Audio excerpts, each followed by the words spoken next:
दोस्तों स्वागत है आपके हमारे यूट्यूब चैनल एसकेबीपी न्यूज में।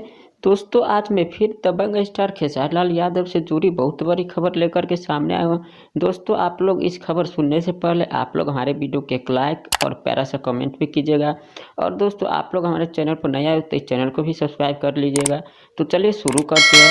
दोस्तों आप लोग को मालूम होगा कि दबंग स्टार खेसारी लाल यादव एक पर एक हिट से हिट गाना देते जा रहे हैं।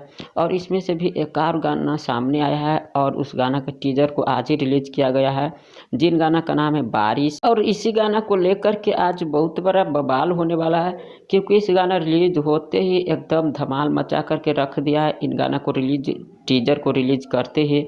और इन गाना को जो टीजर को रिलीज किया है VYRL जो भोजपुरी चैनल है, इसी चैनल के माध्यम से इनको टीजर को रिलीज किया गया है। और आप लोग का ये जो फुल वीडियो देखने को मिलेगा 9 अक्टूबर को सुबह 10 बजे आपको इसी चैनल के माध्यम से देखने को मिलेगा। तो दोस्तों आप लोग दबंग स्टार खेसारी लाल यादव से कितना प्यार करते हैं हमें कमेंट करके ज़रूर बताइएगा।